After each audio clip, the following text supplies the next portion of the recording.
എല്ലാവർക്കും നമസ്കാരം. എല്ലാവരും കാത്തിരിക്കുന്ന അഭിയുടെയും ജാനകിയുടെയും ഇന്നത്തെ കഥയിലേക്ക് ഏവർക്കും സ്വാഗതം. അങ്ങനെ തിരുമേനി പറയാണ്, ജീവിതത്തിലേക്ക് സൂര്യനാരായണൻ സാർ തിരിച്ചു വരിക തന്നെ ചെയ്യും. എന്തായാലും ഈ പ്രസാദം കൊണ്ട് തൊടിയിപ്പിക്കാനായിട്ട് ഇങ്ങനെ പറയാണ്. അങ്ങനെ അവരവിടെ നിന്ന് പോകാനായിട്ട് തുടങ്ങുക. എന്തായാലും വണ്ടിയിലേക്ക് കയറുന്നതിന് മുമ്പ് കൊച്ചിനോട് ജാനകി ചോദിക്കുന്നുണ്ട്, പൊന്നു ചെയ്തത് തെറ്റല്ലേ? ആരോടും പറയാതെ അച്ചച്ചന് വേണ്ടി പ്രാർത്ഥിക്കാൻ വരുമ്പോൾ പോലും ആരോടും പറയാതിരുന്നത് ശരിയായോ? ലച്ചുവിനോടെങ്കിലും പറയണ്ടായിരുന്നോ? ആരോടും പറയാതെ ഒരു കുഞ്ഞു വീട്ടിൽ നിന്ന് ഇറങ്ങി പോരുന്നത് തെറ്റല്ലേ പൊന്നു? നീ കുറുമ്പൊന്നും കാണിക്കില്ല എന്നുള്ള വിശ്വാസത്തിലല്ലേ അച്ഛനും അമ്മയും ഹോസ്പിറ്റലിൽ അച്ഛന് കൂട്ടായിട്ട് നിന്നത് എന്നൊക്കെ ചോദിച്ചപ്പോൾ കൊച്ചു പറഞ്ഞു, ഞാൻ പെട്ടെന്ന് തിരിച്ചു വരാമെന്ന് കരുതിയിട്ടാ പറയാതിരുന്നത്. അപ്പം അമ്മ എത്രമാത്രം സങ്കടപ്പെട്ടു എന്നറിയോ എന്ന് അഭി ഇങ്ങനെ ചോദിക്കുകയാണ്. അപ്പം അച്ചാച്ചന് സുഖപ്പെടാൻ വേണ്ടിയിട്ടല്ലേ റോഡിലൂടെ നിന്നെ അന്വേഷിച്ച് കരഞ്ഞുകൊണ്ട് ഓടിയതൊന്നും നീ അറിഞ്ഞില്ലല്ലോ. അപ്പം ഇനി പൊന്നു അങ്ങനെയൊന്നും ചെയ്യില്ലാമേ, സോറി എന്നും പറഞ്ഞുകൊണ്ട് കൊച്ചു സോറി പറയാട്ടോ. എനിക്ക് അച്ചാച്ചനെ ഒന്ന് കാണണോ അച്ഛാ എന്ന് കൊച്ചു പറഞ്ഞപ്പോഴേക്കും കുട്ടികളെ ഐസിയുലേക്ക് കയറ്റി വിടൂല്ല മോളെ. അച്ചാച്ചനെ റൂമിലേക്ക് മാറ്റിയതിന് ശേഷം പൊന്നുവിന് കാണാം. അതെ, തിരുമേനി പറഞ്ഞതേ, ഈ പ്രസാദം അച്ചാച്ചൻ്റെ നെറ്റിയിൽ തൊട്ട് കൊടുത്തിട്ടുണ്ടെങ്കിൽ അച്ചാച്ചൻ്റെ അസുഖമൊക്കെ മാറുന്ന. അപ്പോൾ പിന്നെ ഞാനിത് തൊട്ട് കൊടുക്കണ്ടേ? എനിക്ക് അച്ചാച്ചനെ ഒന്ന് കണ്ടാൽ മതി, ഞാൻ കണ്ടിട്ട് പൊക്കോളാം. എനിക്ക് അച്ചാച്ചൻ്റെ നെറ്റിയിൽ ഈ ചന്ദനം ഒന്ന് തൊട്ട് കൊടുക്കണം, അച്ചാച്ചനൊന്നു കാണിക്കാൻ കൊണ്ടുപോവോ എന്നൊക്കെ ചോദിച്ചു കഴിഞ്ഞപ്പോഴേക്കും നമുക്ക് പിന്നെ പോകാമെന്നൊക്കെ അഭി പറയുന്നുണ്ട്. എൻ്റെ പ്രാർത്ഥനയെക്കാളും എൻ്റെ മോളുടെ പ്രാർത്ഥനയ്ക്ക് ശക്തിയുണ്ട്, നമുക്ക് അച്ഛൻ്റെ അടുത്തേക്ക് കൊണ്ടുപോകാം അഭിയേട്ട എന്ന് ജാനകി പറഞ്ഞ് ഇവർ ഹോസ്പിറ്റലിലേക്ക് പോവാട്ടോ. ഇതേ സമയമുണ്ടല്ലോ, നമ്മുടെ അജയ്യെ എരിപിരി കയറ്റാനായിട്ട് വിശ്വനാഥൻ തമ്പി എത്തിയിട്ടുണ്ട്. സൂര്യനാരായണൻ്റെ മക്കളിൽ ആത്മാഭിമാനമുള്ളവൻ നീ മാത്രമാണടാ. അപ്പോൾ അജയ് പറഞ്ഞു, എന്നെ തല്ലാനും കൊല്ലാനും നടന്ന ആളല്ലേ നിങ്ങൾ, ഇപ്പോൾ എന്താ എന്നെക്കുറിച്ച് ഇങ്ങനെ ഒരു അഭിപ്രായം തോന്നാനായിട്ട്? എനിക്കുണ്ടായ അപമാനത്തിന് പിന്നിൽ അഭിയും ജാനകിയാണെന്ന് എനിക്ക് പിന്നെയല്ലേ മനസ്സിലായത്. എന്തായാലും ജാനകി നിനക്ക് വേണ്ടിയിട്ട് എൻ്റെ മോളെ ചോദിച്ചു വന്നത് നിങ്ങൾ തമ്മിലുള്ള ബന്ധമൊക്കെ അറിഞ്ഞിട്ട് തന്നെയല്ലേ? ചത്ത കൊച്ചിൻ്റെ ജാതകം നോക്കിയിട്ടൊന്നും കാര്യമില്ല, അത് ആളാ. നീ കാത്തിരിക്കുന്നത് സൂര്യയുടെ കണ്ണടയാൻ വേണ്ടിയിട്ടല്ലേ? അതെനിക്ക് നന്നായിട്ട് അറിയാം മോനെ. ആദ്യമൊക്കെ മരണം ഉടനെ ഉണ്ടാവുമെന്നാണ് ഞാനും കരുതിയത്. പക്ഷേ ഇപ്പോഴത്തെ അവസ്ഥ വെച്ച് നിൻ്റെ തന്ത എഴുന്നേറ്റ് നടക്കാനൊന്നും പോകുന്നില്ലെങ്കിലും കണ്ണും കാതും തുറന്നു വെച്ച് ഇനി കുറേ നാൾ ബെഡിൽ കിടന്ന് കാലം കഴിക്കും. അപ്പോൾ അജയ് പറഞ്ഞു, അത്ര പെട്ടെന്നൊന്നും അച്ഛൻ മരിക്കത്തില്ല, അനുഭവിക്കാനുള്ളത് അനുഭവിച്ചിട്ടേ പോവുള്ളൂ. എടാ, നോക്കാനുള്ള ആളുണ്ടെങ്കിൽ കിടക്കാൻ എന്തുണ്ടാവുന്ന, കിടന്നാൽ എന്താ കുഴപ്പമെന്നാണ് നീ പറയുന്നത്? കിടന്ന് എന്തനുഭവിക്കുന്ന നീ പറയുന്നത്? ശുശ്രൂഷിപ്പാൻ പ്രിയപ്പെട്ട മകനും മരുമകളും ഉള്ളപ്പോൾ ശാരീരികമായും മാനസികമായും വേദനകളൊന്നും തന്നെ ഉണ്ടാവില്ല. അപ്പോൾ ഒരു കണക്കിന് പരമസുഖമല്ലേ നിൻ്റെ അച്ഛന്? കണ്ണടയാൻ കാത്തിരിക്കുന്നവരുടെ കാര്യമല്ലേ കഷ്ടം. നീ ഒരു കാര്യം ചെയ്യാം, ഇനിയിപ്പോൾ അമ്മയെ കൂട്ടുപിടിച്ച് ഷെയർ അങ്ങോട്ട് നടത്താൻ പറ. നിനക്കതിന് കഴിഞ്ഞില്ല എങ്കിൽ ഉണ്ണിത്താൻ്റെ വാലായിട്ട് ഈ ജന്മം നിനക്ക് തീർക്കേണ്ടി വരും. അജയ് ദേഷ്യത്തോടു കൂടി ഇങ്ങനെ നിൽക്കുക കേട്ടോ. നിന്നെപ്പറ്റി ഉണ്ണിത്താൻ എന്നോട് പറഞ്ഞ കാര്യങ്ങളൊന്നും എനിക്ക് നിന്നോട് പറയാൻ കൊള്ളത്തില്ല. അപ്പോഴേക്ക് അജയ് പറഞ്ഞു, ഞാൻ അയാളുടെ മകളെ മാത്രമേ സ്വീകരിച്ചിട്ടുള്ളൂ, അയാളുടെ ഒരു സ്വത്തും ഞാൻ വാങ്ങിച്ചിട്ടില്ല. എടാ, നിനക്കത് ആവശ്യമായിട്ട് വന്നാൽ അയാൾ അത് തരുമെന്നൊരു ചിന്ത നിനക്ക് വേണ്ട. തുടക്കം മുതലേ ജീവിതത്തിൽ പിഴവ് വരുത്തിയനാണ് നീ ഒരു രണ്ടാം തരക്കാരനായി പോയി. സൂര്യയ്ക്ക് നിന്റെ അവകാശം നേടിയെടുക്കാൻ നിനക്കൊട്ട് കഴിഞ്ഞതുമില്ല. എടാ, നിന്റെ അമ്മയല്ലാതെ ഏതെങ്കിലും ഒരു സ്ത്രീ ഭർത്താവിൻ്റെ അവഹിത സന്തതിയെ സ്വന്തമെന്ന് കരുതി വളർത്തുവോ? അഭയുടെ കഴുത്തിൽ താലി കെട്ടിയെന്ന് സൂര്യ പറയുന്നതിന് എന്ത് തെളിവാണുള്ളത്? അഭയുടെ അമ്മയുടെ കഴുത്തിൽ സൂര്യ താലി കെട്ടിയെന്നതിന് എന്ത് തെളിവാണ് ഉള്ളത്? നീ ഒരു കാര്യം മനസ്സിലോ അടിവരയിട്ട് വെച്ചോ, ആ സ്ത്രീ മരിച്ചിട്ടൊന്നുമില്ല. എനിക്ക് അങ്ങനെ ഒരു സംശയം മുമ്പേ ഉണ്ട്. പിന്നെ ഇനി അളകാപുരിയിൽ അരങ്ങേറാൻ പോകുന്നത് ഇടിവെട്ട് നാടകമാണ്. അഭയുടെ അമ്മയുടെ കടന്നു വരവ് അങ്ങനെ കൂടി സംഭവിച്ചു കഴിഞ്ഞാൽ പിന്നെ പ്രഭാവതിയുടെ കാര്യം തീർന്നു. നിങ്ങളെന്താ അങ്ങനെ വല്ല നീക്കവും നടത്തുന്നുണ്ടോ? എന്നാൽ അജയ് ആരാണെന്ന് നിങ്ങൾ അറിയും എന്ന് അജയ് ദേഷ്യത്തോടു കൂടി പറയുക. ഞാനൊരു മണ്ണിനും കഴിവുകെട്ടവനുമാണെന്ന ധാരണ നിങ്ങൾക്കുണ്ടെങ്കിൽ അത് വേണ്ട. എൻ്റെ അമ്മയുടെ സ്ഥാനത്ത് മറ്റൊരുത്തി അളകാപുരിയിലേക്ക് കയറ്റി വിട്ടാ പിന്നെ തമ്പി താൻ ഉണ്ടാവില്ല. എടാ, നിൻ്റെ ഈ വീറും വാശി എന്നോടല്ല കാണിക്കേണ്ടത്, ശരശയ്യയിൽ കിടക്കുന്ന നിൻ്റെ തന്തയോടാ. നിനക്ക് പറ്റുമെങ്കിൽ അയാളെ അവിടെ കിടത്താതെ ശാപമോക്ഷം കൊടുത്ത് പറഞ്ഞയക്കാൻ നോക്കടാ. അല്ലാണ്ട് എന്നോട് തട്ടിക്കറിയിട്ട് കാര്യമില്ല. ഞാൻ പറഞ്ഞ എന്താണെന്ന് അജയ്ക്ക് മനസ്സിലായല്ലോ അല്ലേ എന്ന് തമ്പി പറഞ്ഞ് പുഞ്ചിരിച്ചു കൊണ്ട് അകത്തേക്ക് കയറി പോവാണ്. അതായത് ഈ അങ്ങനെ കിടക്കുന്ന തന്തയെ അങ്ങ് തട്ടിക്കളയാനാണ് ഈ തമ്പി അജയോട് പറഞ്ഞത്.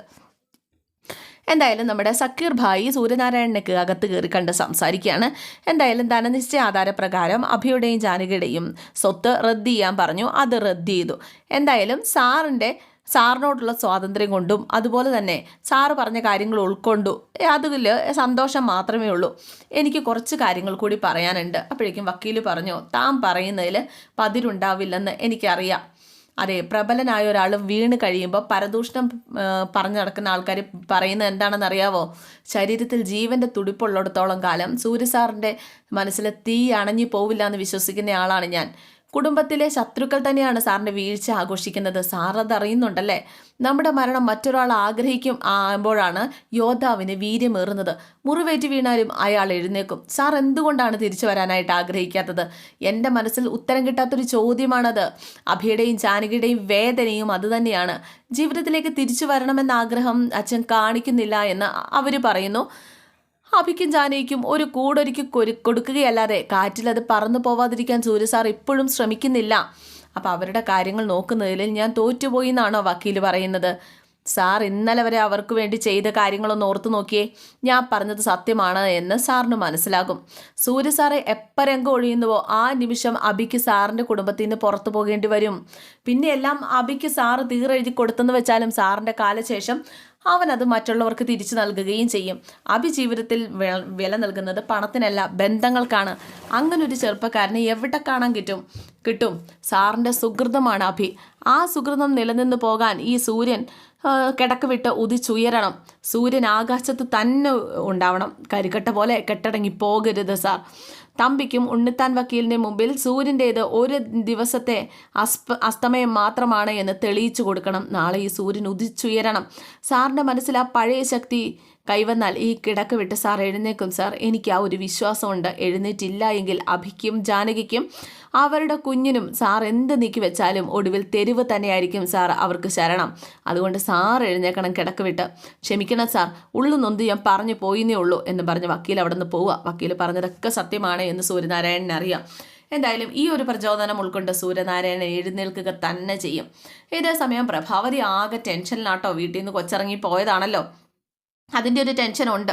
അപ്പോൾ അപർണ വന്നിട്ട് അമ്മ എന്താ ഇങ്ങനെ നടക്കുന്നത് എന്നൊക്കെ ചോദിച്ചു കഴിഞ്ഞപ്പോഴേക്കും ഒന്നും അല്ലല്ലേ, ഈ വീട്ടിൽ നിന്നല്ലേ ആ കൊച്ചിറങ്ങിപ്പോയത്, ഇവിടെയുള്ള കുട്ടിയല്ലേ കാണാതായത്. അതിന് നമ്മളെന്ത് വിളിച്ചു? അവളെ അച്ഛനെയും അമ്മയും കാണാതെ ഇറങ്ങിപ്പോയതല്ലേ. കുട്ടിയെക്കുറിച്ചൊരു വിചാരം അവർക്കുണ്ടോ? നമ്മളെന്ത് ചെയ്യാൻ വേണ്ടിയിട്ടാ? അല്ല, നിനക്ക് അമലിനെ വിളിച്ചൊന്ന് പറയാറുന്നില്ലേ? ഓ, ജാനകി ഇവിടെ വന്നപ്പോഴല്ലേ കാര്യം അറിയുന്നത്. അറിയിക്കേണ്ടവരെയൊക്കെ ജാനകി അറിയിക്കാതിരിക്കുമോ? ഞാനായിട്ട് ഇനി എന്തിനു വിളിച്ച് പറയുന്നതാ? ദൈവമേ, ഇനി വല്ല പോലീസ് വണ്ടിയാണോ വരുന്നത്? ഇനിയിപ്പോൾ കൂനുമേ കുരു പോലെയായി. വരട്ടെ. CCTV-യിലുണ്ടല്ലോ അവൾ ഇറങ്ങിപ്പോകുന്നത്. പോലീസ് വന്ന് പരിശോധിക്കട്ടെ. പക്ഷെ വണ്ടിയിൽ വന്നത് പോലീസായിരുന്നില്ല, നിരഞ്ജനയാണ്. നിരഞ്ജന, നീ പൊന്നുവിൻ്റെ വിവരം വല്ലതും അറിഞ്ഞോ? അല്ല, പൊന്നുവിന് എന്താ പറ്റിയേ? അച്ഛനെ അമ്മ കാണാതെ അവൾ അന്വേഷിച്ചു പോയി. അപ്പോൾ പൊന്നു ഇവിടെ ഇല്ലേ? നിരഞ്ജന ഹോസ്പിറ്റലിലേക്കല്ലേ പോയത്? അതെ, പക്ഷെ ഞാൻ ഹോസ്പിറ്റലിൽ നിന്നും വീട്ടിലേക്ക് പോയി. പൊന്നു ഇപ്പോൾ ഇവിടെ ഇല്ലേ? അപ്പം ലച്ചു വന്നു കേട്ടോ. അപർണ അടുത്ത് ജാനിയടുത്ത് വിളിച്ചു. പൊന്നുവിനെ കണ്ടു. ആശ്വാസമായി എന്ന് പ്രഭാവതി. ഞാൻ പറഞ്ഞില്ലേ, വഴി തെറ്റി പൊന്നു എവിടെയെങ്കിലും ചെന്ന് എത്തിക്കാണെന്ന്. അപ്പോൾ അവൾ അമ്പലത്തിലേക്ക് പോയി അച്ഛന് വേണ്ടി പ്രാർത്ഥിക്കാന്നാ ജാനിയടുത്തി പറഞ്ഞത്. അവിടെ ക്ഷേത്രത്തിൽ ഒറ്റയ്ക്ക് പോയിന്നോ എന്ന് പ്രഭാവതി ചോദിച്ചു കഴിഞ്ഞപ്പോഴേക്കും അപർണ പറഞ്ഞു, പിന്നെ ഇത് നീ ഉണ്ടാക്കിയ കഥയോ അതോ ജാനകി ഉണ്ടാക്കിയ കഥയോ? പക്ഷേ അതിവിടെ വിലപ്പോവില്ല, ഞങ്ങൾ ആരും വിശ്വസിക്കത്തുമില്ല. പിന്നെ കണ്ടില്ലേ ഇവള് നിന്ന് പരുങ്ങുന്നത്? ജാനിയടുത്തി അറിയിച്ചത് ഞാൻ പറഞ്ഞു എന്നേ ഉള്ളൂ എന്നും പറഞ്ഞ് ലച്ചു കയറിപ്പോയി കേട്ടോ. എവിടെയായാലും എന്താ, കണ്ടു കിട്ടിയത് ഭാഗ്യം. അപ്പോഴേക്കും നിരഞ്ജന പറഞ്ഞു, എൻ്റെ അമ്മ ഇതുവരെ ഹോസ്പിറ്റലിലേക്ക് പോയിട്ടില്ല. എന്ത് ദേഷ്യം ഉണ്ടെങ്കിലും ആപത്ത് സമയത്ത് ഹോസ്പിറ്റലിൽ പോകാതിരിക്കുന്നത് മോശമാണ്. അവിടെ അച്ഛനെ അറിയുന്ന ഒരുപാട് പേര് വന്നു പോകുന്നുണ്ട്. ഞാൻ നിന്നപ്പോൾ തന്നെ ഓഫീസിലുള്ള പലരും വന്നു പോകുന്നുണ്ടായിരുന്നു. അമ്മ വേറൊരു മുറിയിൽ വിഷമിച്ച് കിടക്കുകയെന്നാണ് വന്നവരൊക്കെ വിശ്വസിച്ചിരിക്കുന്നത്. അമ്മേ, നാളെ ഈ പിണക്കങ്ങളൊക്കെ മാറുന്നൊരു ദിവസം വരും. അന്നേരം അമ്മ ഇപ്പം ചെയ്യുന്നത് തിരുത്താൻ പറ്റാത്തൊരു തെറ്റായിട്ട് മാറും. പിന്നീട് പശ്ചാത്തപിച്ചിട്ട് എന്താ കാര്യം? അതിന് പശ്ചാത്തപിക്കാൻ മാത്രം ഞാനൊന്നും ചെയ്തിട്ടില്ല. എന്തിനാ നിരഞ്ജന അമ്മയെ സമ്മർദ്ദത്തിലാക്കാൻ നോക്കുന്നത്? ഒരാൾക്ക് ശരിയെന്ന് തോന്നുന്നത് ചെയ്യും. നിരഞ്ജന എന്താ ചെയ്യുന്നത്? നിരഞ്ജന ചെയ്യുന്നത് ഒരാൾക്ക് ശരിയല്ല എന്ന് തോന്നുന്നത് വീണ്ടും വീണ്ടും അത് ശരിയാണെന്ന് പറഞ്ഞ് സ്ഥാപിക്കാൻ ശ്രമിക്കുകയല്ലേ? അപ്പോഴേക്ക് ഞാൻ ചെയ്യുന്നത് ശരിയാണെന്നൊരു തോന്നലൊന്നും എനിക്കില്ല. അങ്ങനെയുള്ളൊരു തോന്നലുള്ളത് അപർണയ്ക്ക. ഞാൻ അതിന് പോകാറില്ല. അങ്ങനെ എന്തെങ്കിലും പറഞ്ഞ് ഞാൻ നിരഞ്ജനയുടെ അടുത്ത് വന്നിട്ടുണ്ടോ? ഉണ്ടെങ്കിൽ ഇപ്പം പറയണം. അപർണ, നമ്മൾ ഈ വീട്ടിലെ മരുമക്കളാ. ഇവിടെ പ്രശ്നം ഉണ്ടാക്കുകയല്ല, എങ്ങനെ പരിഹരിക്കണം എന്നാണ് നമ്മൾ നോക്കേണ്ടത്. അതെ, ഞാൻ എന്തെങ്കിലും ചെയ്തിട്ടുണ്ടെങ്കിൽ അതെല്ലാവരുടെയും ഗുണത്തിന് വേണ്ടിയിട്ടാണ്. അമ്മയും മക്കളെയും പൊട്ടന്മാരാക്കിയിട്ട് അച്ഛൻ നടത്തിയ കള്ളത്തരങ്ങൾ പുറത്തു കൊണ്ടുവന്നാണോ ഞാൻ ചെയ്ത അപരാധം എന്ന് അപർണ ചോദിക്കുകയാണ്. ഒരു കുടുംബമായാലേ ആദ്യം വേണ്ടത് സുതാര്യതയാണ്. ഭാര്യയെ പോലും ഒളിപ്പിച്ച് വെച്ച അച്ഛൻ ഒളിപ്പിച്ച് വെച്ചത് ഞാൻ പുറത്തു കൊണ്ടുവന്നത് തെറ്റാന്ന് അമ്മ പറയട്ടെ. നീ ചെയ്ത് ശരിയാ അപർണ, അല്ലെങ്കിൽ ഒരു വിഡ്ഢിയെ പോലെ ഞാൻ എൻ്റെ ജീവിതം ജീവിച്ച് തീർത്തേനെ. അവസാന കാലത്തെങ്കിലും എനിക്കൊരു തിരിച്ചറിവുണ്ടായി, അതിന് നീ വേണ്ടി വന്നു എന്നും പറഞ്ഞുകൊണ്ട് പ്രഭാവതി അങ്ങ് പോവുക. നിരഞ്ജനെ ഇതൊന്നും ബാധിക്കത്തില്ല. ജീവിതത്തെ ഒരു ഗൗരവമായിട്ട് കണ്ടിരുന്നെങ്കിൽ ഒരിക്കലും തൊട്ടതിനും പിടിച്ചതിനും ആത്മഹത്യയായിട്ട് നടക്കത്തില്ല. ജീവിതം എന്താണെന്ന് നീ ആദ്യം പഠിക്കുക. മറ്റുള്ളവരെ സുഖിപ്പിക്കാൻ ഓടുമ്പോൾ തൻ്റെ കൂടെ ജീവിക്കുന്നവൻ്റെ മനസ്സ് തിരിച്ചറിയണം. അല്ലാതെ പക്ഷപാതം പിടിച്ച് സ്വന്തം ജീവിതം വേസ്റ്റാക്കി കളയല്ല വേണ്ടത്. നിരഞ്ജന ഒന്നും മിണ്ടില്ല. നിരഞ്ജന അങ്ങ് പോയി. അപ്പോഴേക്ക് അപർണ മനസ്സിൽ ഓർക്കുക, എടി നീ എത്ര കത്തിക്കേറിയാലും നിന്റെ വായടപ്പിക്കൂടി ഞാൻ. അങ്ങനെ നമ്മുടെ ജാനകി അഭിയും കൊച്ചിനെയും കൊണ്ട് ഐസുവിൻ്റെ മുമ്പിലെത്തി. സിസ്റ്ററോട് കാര്യം പറഞ്ഞു, അച്ഛനെ ഒന്ന് കാണിച്ചു കൊടുക്കണമെന്ന്. പക്ഷേ കുട്ടിയെ അകത്തേക്ക് വിടാൻ പറ്റില്ല എന്നാണ് സിസ്റ്റർ പറയുന്നത്. ഇവരാകെ ധർമ്മസങ്കടത്തിൽ ഇങ്ങനെ നിൽക്കുകയാണ്. പൊന്നുനും അച്ഛനെ ഒന്ന് കണ്ടോട്ടെ എന്ന് പറയമ്മേ. അപ്പോഴേക്കും ജാനകി പറഞ്ഞു, മോൾ അമ്പലത്തിൽ പോയി അച്ഛന് വേണ്ടി പ്രാർത്ഥിച്ചിട്ടാണ് വരുന്നേ, അടുത്തേക്ക് കൊണ്ടുപോകൊന്നും വേണ്ട, കുറച്ച് മാറി നിന്ന് കാണിച്ചു കൊടുത്താൽ മതി. വലിയ പ്രതീക്ഷയോടെ സിസ്റ്റർ ഇവള് വന്നത്. അതെ, ഐസിയു കിടക്കുന്ന പേഷ്യൻറ്റിൻ്റെ അടുത്തേക്ക് കുട്ടിയെ കൊണ്ടുപോകാനുള്ള പെർമിഷൻ എനിക്കില്ല.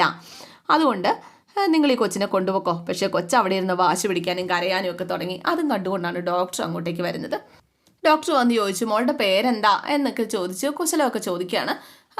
എനിക്ക് അച്ചാച്ചനെ ഒന്ന് കാണണമെന്ന് കൊച്ചും പറഞ്ഞു. അതുപോലെ തന്നെ ജാനകിയും പറഞ്ഞു കൊച്ചിനെ അച്ചാച്ചനെ കാണാനായിട്ട് വഴക്ക് ഉണ്ടാക്കുകയാണ്. അപ്പോൾ സിസ്റ്ററും പറഞ്ഞു കൊച്ചിനകത്ത് കയറ്റാനായിട്ട് ഞങ്ങൾ സമ്മതിച്ചില്ല എന്നൊക്കെ പറഞ്ഞു കേട്ടോ. അപ്പോൾ കൊച്ചു പറഞ്ഞു ഞാൻ അമ്പലത്തിൽ പോയിട്ട് പ്രാർത്ഥിച്ചിട്ട് വരിക, പൂജ നടത്തിയ പ്രസാദ തിരുമേനിയും പറഞ്ഞു ഇത് തൊട്ട് കൊടുത്തിട്ടുണ്ടെങ്കിൽ അച്ചാച്ചൻ രക്ഷപ്പെടുന്നു. ഓഹോ, അപ്പോൾ തിരുമേനി അങ്ങനെ പറഞ്ഞു, അപ്പം ഞങ്ങൾ ഡോക്ടറെ കൊണ്ടൊന്നും ഒരു കാര്യമില്ല അല്ലേ എന്നൊക്കെ ചോദിച്ചുകൊണ്ട് കൊച്ചു പറഞ്ഞു കഴിഞ്ഞപ്പോഴേക്കും ഡോക്ടർ സമ്മതിച്ചു കേട്ടോ. മോൾക്ക് അച്ചാച്ചനെ കാണണം, അത്രയല്ലേ ഉള്ളൂ, ചന്ദനം തൊട്ട് കൊടുക്കണം, അത്രയല്ലേ ഉള്ളൂ, എന്നാൽ നമുക്കൊന്ന് പരീക്ഷിക്കാമല്ലോ. താങ്ക് യു ഡോക്ടർ, എന്നാൽ അച്ചാച്ചനെ കണ്ടിട്ട് വാ. അങ്ങനെ സിസ്റ്റർ കൊച്ചിനെയും കൊണ്ട് അകത്തേക്ക് കയറി പോവാണ്. മറ്റൊന്നും കൊണ്ടല്ല അഭി, കുഞ്ഞിനെ കാണുമ്പോൾ എന്തെങ്കിലും ഒരു മാറ്റം അച്ഛനുണ്ടായാൽ നമുക്കതൊരു പ്രതീക്ഷയ്ക്ക് സാധ്യത ഉണ്ടല്ലോ. അപ്പോൾ അതുണ്ടാവുന്നതിനെ എൻ്റെ മനസ്സ് പറയുന്നത് എന്ന് അഭി പറഞ്ഞു കേട്ടോ. ഡോക്ടർ പറഞ്ഞു നമുക്ക് നോക്കാം. അങ്ങനെ ഡോക്ടറും അകത്തേക്ക് കയറിപ്പോയി. അങ്ങനെ കൊച്ചാച്ചാച്ചൻ്റെ തൊട്ടരികിൽ വന്നിരിക്കുക. എന്നിട്ട് അച്ചാച്ചാന്ന് വിളിച്ചു കേട്ടോ. ആദ്യം ഒന്നും സൂര്യനാരായണൻ കണ്ണ് തുറന്നില്ല. പിന്നെ അച്ചാച്ചാന്ന് വിളിച്ചപ്പോഴേക്കും കണ്ണ് തുറന്ന് കൊച്ചിനെ ഇങ്ങനെ നോക്കുക. ദേ പൊന്നു വന്ന അച്ചാച്ചാ എന്നൊക്കെ പറഞ്ഞുകൊണ്ട് കൊച്ചിങ്ങനെ ഇരിക്കുകയാണ്. അച്ചാച്ചനെ എണീറ്റിരിക്കെ പൊന്നു അമ്പലത്തിൽ നിന്ന് കൊണ്ടുവന്ന ചന്ദനം തൊട്ട് തരാം എന്ന് പറഞ്ഞു കഴിഞ്ഞപ്പോഴേക്കും അച്ചാച്ചന് മോളെ ഒന്ന് തൊടാൻ പോലും പറ്റുന്നില്ലല്ലോ മോളെ. അച്ചാച്ചനെ പൊന്നു ചന്ദനം തൊട്ട് തരാട്ടോ, അച്ചാച്ചൻ്റെ അസുഖಕ್ಕೆ പെട്ടെന്ന് മാറും, പൊന്നു ദേവിയോട് പ്രാർത്ഥിച്ചിട്ടുണ്ട് എന്ന് പറഞ്ഞുകൊണ്ട് കൊച്ചു ചന്ദനം എടുത്ത് തൊട്ട് കൊടുക്കുകയാണ് കേട്ടോ. എന്തായാലും ഇന്നത്തെ എപ്പിസോഡ് ഇവിടെ അവസാനിക്കുകയാണ്. എല്ലാവർക്കും ഇഷ്ടമായി എന്ന് വിചാരിക്കുന്നു. ഇഷ്ടപ്പെട്ടുണ്ടെങ്കിൽ ലൈക്ക് ചെയ്യണം, കമൻറ്റ് ചെയ്യണം. പുതിയ ആൾക്കാരൊക്കെ കാണുന്നുണ്ടെങ്കിൽ സബ്സ്ക്രൈബ് ചെയ്യണം. നമ്മുടെ പുതിയ ചാനലാണ് കേട്ടോ. അതുപോലെ തന്നെ നിങ്ങൾക്ക് ഇഷ്ടപ്പെട്ട കഥകളൊക്കെ ചെയ്യുന്ന നമ്മുടെ മറ്റ് ചാനലുകളും ഉണ്ട്. ആർക്കെങ്കിലും ആവശ്യമുണ്ടെങ്കിൽ ഒന്ന് കമൻറ്റ് ചെയ്ത് ചോദിച്ചോളൂ. C okay, thank you.